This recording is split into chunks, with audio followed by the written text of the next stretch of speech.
Welcome to the updated 2015 Mazda 6. The Mazda 6 has been a car that we have liked a lot. In fact, the toss-up between the two best in class was the Mazda 6 and the new Mondeo. We've had a go in the latest Mondeo. This is Mazda's sort of facelift model, if you like. There are some substantial changes to the exterior in terms of grille, bumpers, and new LED lights. In terms of driving, because of course the Mazda 6 was all about the driving dynamics, the soul of a sports car, if you like. We've got some suspension alterations and some slight changes to the steering. However, the largest change to this car, to the casual observer, is the interior, which is much more plush than it used to be. We've got the new infotainment system, which is actually very good. You'll find that in the Mazda 3. This will spread out throughout the Mazda range as time goes on. We've got a lot of leather trim along here on the dashboard and brushed aluminium. It really does make the car appear much more premium.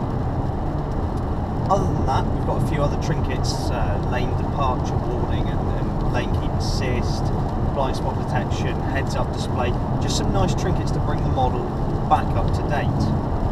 As for driving, the car is actually much more supple over bumps.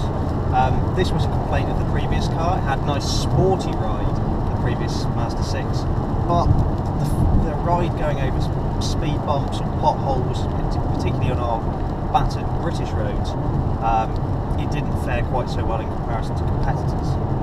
The question is, has the Mazda 6 lost its driving dynamics through these changes? And I'm glad to say, no, it hasn't. Yes, there is a bit more lateral movement in the body due to the slightly softer suspension, but it still corners really crisply. There's that really nice, stereotypically Mazda nose to the apex feel to it whenever you do get it onto some twisty B roads. But the icing on the cake for me always has been, and this is in a lot of Mazdas, this really slick 6-speed gearbox. It's a really nice short throw gearbox. It's got a real sporty, almost MX-5-esque feel to it. And that's what I'd say to people looking to buy a car in this segment. The new Mondeo is a fantastic machine. It's very refined now, and it certainly gives cheaper Audis a run for their money in terms of interior quality. But if you really love driving and you need a car like this, then the Mazda 6 probably is the best choice. It's still one of the keenest handling in its class, and it's, you know, on a B road, despite its size, it will still put a smile on your face. This specific car is the top of the range SportNav model. It has all of the toys, and it comes to actually quite a reasonable £24,000 with all of its kit, which, you know, isn't too bad at all. Equivalent rivals do tend to tot up to be a bit more expensive.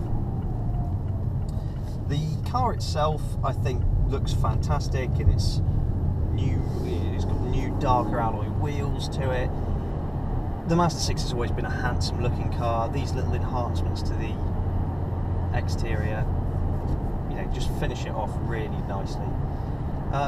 Still keeping with that Kodo design language, it flows from nose to tail, and it really looks very sharp. This is the 165 PS petrol model, 2 litre, so that's what, about 160 odd brake horsepower. The engine is very responsive. It's 2 litre, naturally aspirated. Mazda are not so much against turbocharging, but they feel there's more to be had from a naturally aspirated engine in terms of performance, and with their Sky Active technology, economy as well. The engine is responsive because it's not turbocharged, paired with its very slick 6-speed manual transmission. It's not a joy, a bit of heel and toe, and there's actually some fun to be had in this car. Brakes, again, really nice, very sharp, very responsive, and not very much in the way of understeer from the car either. As you can probably hear as I work through the gearbox there, the car's quite quiet, arguably a little bit mumbly lower down the rev range, but get to about 4,500 RPM, that's where the power is, and once you get into that power band, there's a really sonorous noise to be had from the car, which just sort of adds to the enjoyment and fun factor of the car, actually.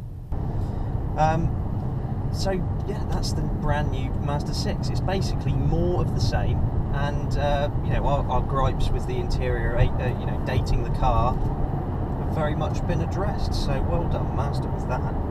And I would love to do a back-to-back comparison with the Mondeo, because I think the pecking order of the class is shifting.